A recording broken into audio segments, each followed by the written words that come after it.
Bonjour à tous et bienvenue sur We Do Biz en partenariat avec la GSC. On est au Salon des entrepreneurs de Paris. Avec moi, Jackie Isabello. Jackie Isabello, bonjour. Bonjour Julie. Vous êtes cofondateur de AlgoLinked et CorioLink. Alors, je vais vous demander ce qu'on demande en général aux jeunes entrepreneurs. Est-ce que vous pouvez me pitcher l'une de vos deux entreprises? Alors, je vais vous pitcher AlgoLinked. AlgoLinked, c'est une société qui permet à des petites entreprises, à des petites associations, à des petites collectivités d'intéresser et de contacter les médias. Aujourd'hui, le marché des médias en agence, il coûte entre 1 000 et 5 000 euros par mois.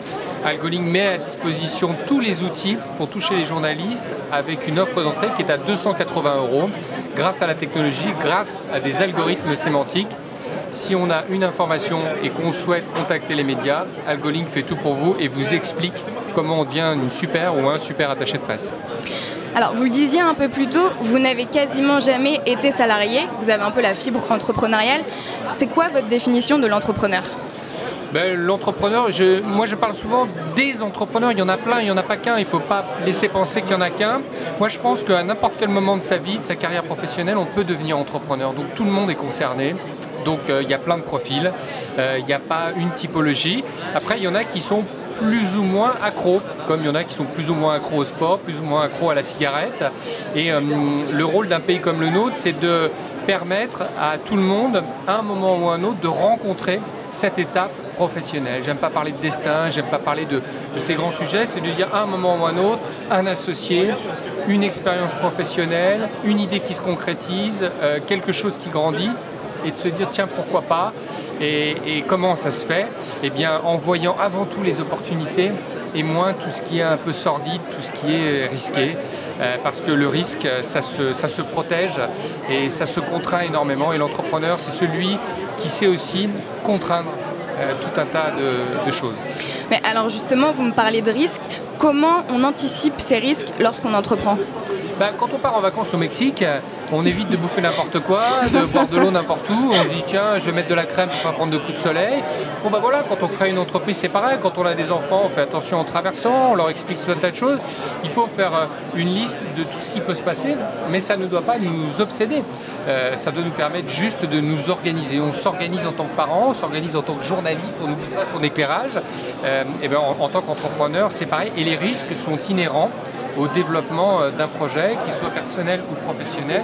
Et aujourd'hui, je crois qu'on a compris que les entrepreneurs, comme les autres, n'étaient pas des super-héros, mais avaient besoin d'être accompagnés dans cette maîtrise des risques, et notamment la maîtrise des risques financiers. Alors, on ne doit pas être obsédé, mais s'il y a une petite obsession du côté des entrepreneurs, est-ce que c'est pas l'argent ? Oui, l'argent est la mère nourricière de tout entrepreneur. C'est son obsession permanente.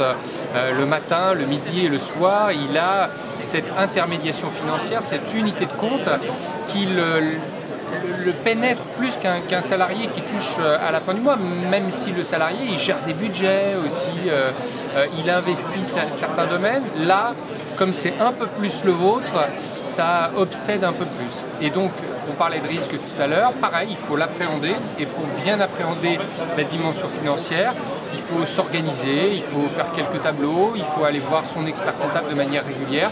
Et puis, un truc, c'est on fait tous et toutes, quelle que soit la taille de son activité, un budget prévisionnel quelques mois avant la fin de l'exercice en cours. Moi j'ai une dernière question. Vous êtes également mentor au MoveJ, vous suivez des entrepreneurs au quotidien.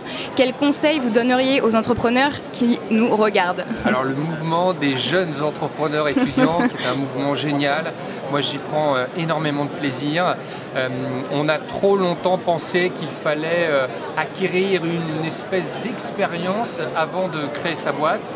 Comme les fondateurs de We Do Biz que je connais très bien, on peut être très jeune et tout de suite avoir la capacité de créer sa boîte, et le MoveJ vous met en relation avec des gens qui peuvent à un moment vous dire tiens, tu es prêt, vas-y, on va t'aider et on va débloquer quelques facteurs psychologiques pour te permettre de créer ton entreprise. On se tutoie parce qu'on est jeunes, enfin, en tout cas eux ils sont jeunes.